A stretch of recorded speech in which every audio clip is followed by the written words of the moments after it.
Hey y'all, it is June 28th, 2024. And y'all, I wanted to share something with you. It's kind of on a personal basis, and it's not something that I share with people very often, if at all. But it could perhaps give you an insight onto what it's like to be me. And for other people who are in similar situations, perhaps they would like to hear that, I share in their experience, if you will. So, for example, um, some might know that I had open heart surgery. This is over a year ago, so I'm not over here whining and crying about it. This was in the past, right? I had this open heart surgery. Since then, fully recovered and, better than ever in many ways, especially in my physical prowess. All right. But that took work. It's not like something that I wasn't made into an X-Man superhuman mutant. It took a lot of hard work to get to this physical specimen that I am today. All right. So, in that regard, the heart surgery and then having this metal valve implanted into my heart has not held me back. Has not held me back from that. However, it is what it is. It is what it is. My heartbeat, for example, is faster than it was. And I have documented that my resting heartbeat used to be at like 50s, maybe high 50s per minute. And now, more than likely, if I'm resting, it's going to at least be in the 70s, if not to the low 80s, maybe even. All right, that's my resting heartbeat is. Maybe more or less, if I had to guess, 75-ish. That's just what it is, all right? That's one thing that's different about me. And of course, if I hold a phone or anything too close to my chest, you're going to hear the clicking noise, the robot clicking noise, which doesn't really bother me. It doesn't keep me up or anything like that. But you'll just notice it from time to time, especially if you're in a very, very quiet room. You might hear it ticking like there's a bomb in the room. That's just me. And one thing that I wanted to share, and it happens from time to time, this happens a little bit more frequently, is that parts of my body, and I'm on blood thinners, I have to be for the rest of life because of the metal thing that's in my heart, that in and of itself would cause complications, cause problems. In and of itself, that would cause blood clots, basically. And so this is why I had to be on blood thinners, because that kind of alleviates the blood clots. And as I've mentioned before, it's kind of up to you how much of blood thinners that you want to be on, because somebody will monitor it and they'll put you on a certain dosage and they'll monitor it like at least I go in once a month to get my finger pricked, and they take the blood and they analyze it. And then from there, they say either stay at the dosage of blood thinners that you're at, or they'll decrease it, or they'll increase it depending on the need for it. But more or less, it has to be as steady as possible, and you got to kind of keep it as steady as possible. All right, but the thing is, like, if you wanted to take less blood thinners, then you'll start supplementing, and you have to be very regular with it. That's the thing about it. It's hard to be regular when you're poor, and you have to like get this and that whenever you can. But for example, turmeric supplements, that'll, if you take more of those, it'll cause you to have to take less of the blood thinners. So which one do you like better, right?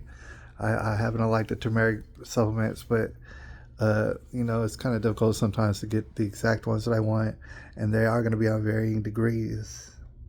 All right, things like fish oil, for example, if you were to take that as a supplement and you take that regularly, then that means you really have to take less blood thinners. There's other things like vitamin K. If for whatever reason, if you were taking vitamin K, I mean, like for example, in a multivitamin, some multivitamins have vitamin K, some of them don't. It's kind of good to know which ones do, which ones don't, which ones you're taking. But vitamin K, for example, the more vitamin K you're taking, the more blood thinners you're gonna have to take, because they're pretty much in opposition to each other.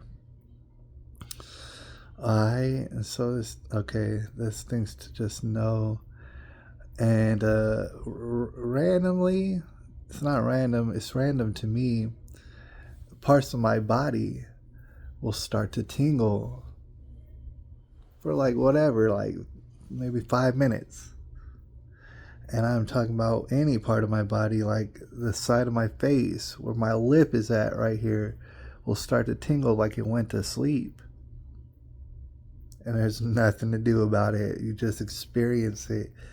My left foot, sometimes that'll start to tingle and it'll like be like it's asleep. It ain't nothing. You just gotta experience it. But what I'm assuming is happening is that there's little blood clots that are being formed. And they're causing the tingling sensation and the numbness. And that comes and goes. But I'm pretty sure that's what that is. Alright, and of course, the bigger the blood clots, the more serious of a problem that you have. Alright, so I'm sensing small problems. That's not to say I have impending doom upon me. It's just to say these are definitely small problems in my body, and I'm feeling them. And yesterday, for example, and it happens from time to time, sometimes it happens for like 5-10 seconds.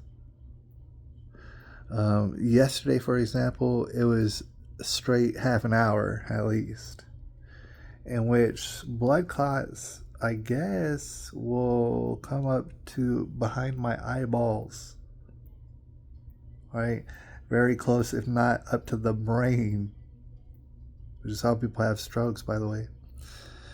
But it'll come up to my eyeballs, and then it'll cause me to have double vision.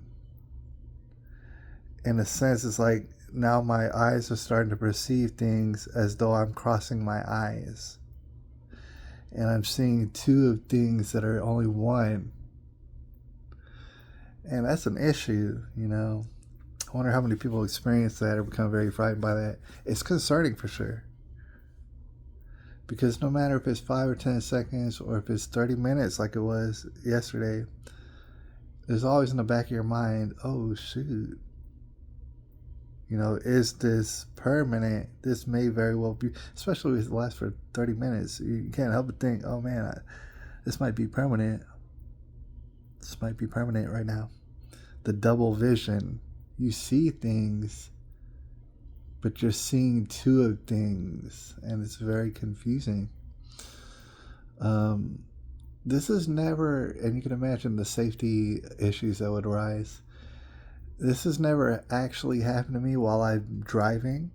It doesn't happen a lot, but it does happen from time to time. And for another example is sometimes I'll lose my equilibrium and I'll start to lean to one side, and I'll have to catch myself. I'll involuntarily start to lean to one side, and I have to catch myself. But okay, sometimes this happens with the double vision. It ain't nothing that you could do necessarily, but one thing that I've noticed and experienced with it is, of course, as you might already have figured, if you close one eye, you'll be a lot better off. Of course, you can only see with one half of your eye. Now you have to move your head like this in order to really get the vision that you would get with two eyes. But if you shut one eye, that's going to cause you, of course, to not have double vision.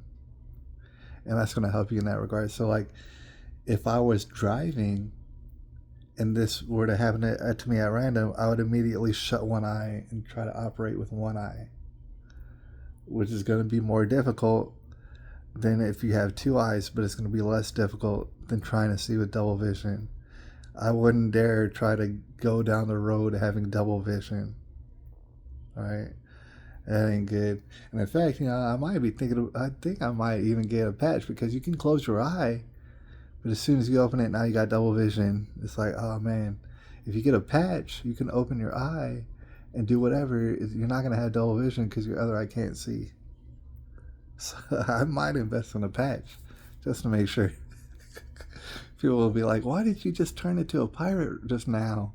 Well, sometimes I'm a pirate, all right? But it's like safety first. Safety first. And then, yesterday when it was happening for about 30 minutes, I was just sitting there. I was like in the kitchen. I was just like kind of frustrated by it. It's like, there's nothing I can do. I'm just seeing double vision every time I open up my eyes. And one thing I noticed, just because like I was trying different things, is if I close my eyes, for example, and start physically rubbing my eyes back and forth, physically doing it with my hand, I noticed for the moments after I open up my eyes, I wouldn't be seeing double vision. So it gives you the idea that you can actually physically jostle around the blood clots that are messing up my eyes.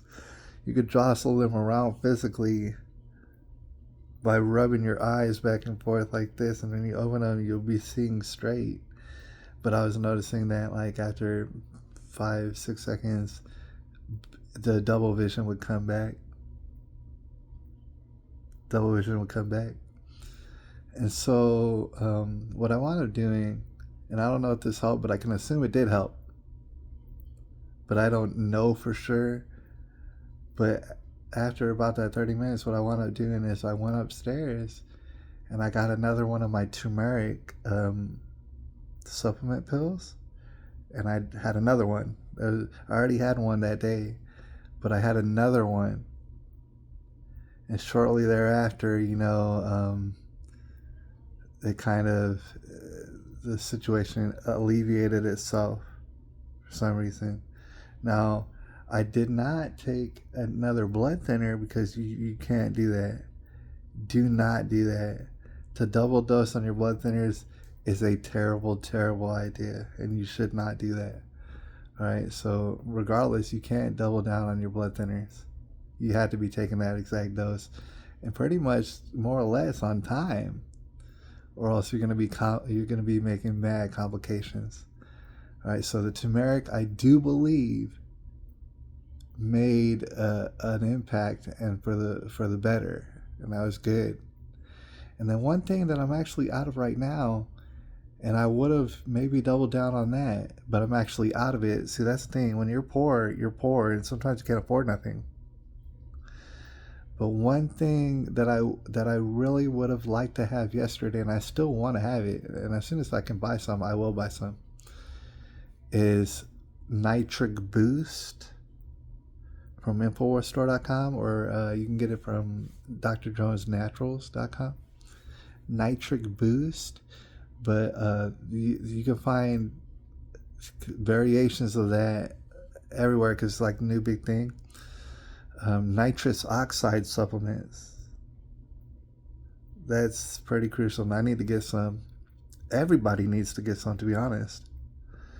Nitrous oxide supplements. Because if you get a good nitrous oxide supplement, what that's going to do is help to clean out your blood. And that's what it's known for. That's why everybody and their mom is over taking dick pills because their dick don't work. It's not because your dick don't work. It's because your blood is not flowing properly.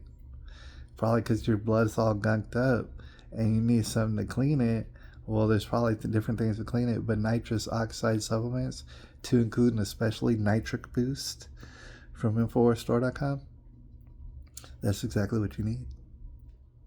That'll probably cause you from getting double vision and all sort of blood clots in you. All right, and this goes for people who don't have that situation. If you can get your hands on some nitrous oxide supplements, that is a really, really great idea to do. And I vouch for that, and I vouch for InfoWarsStore.com and drjonesnaturals.com. The best of the best of the best supplements I ever had in my life. So that's about it for right now. I'll holler at y'all a little bit later.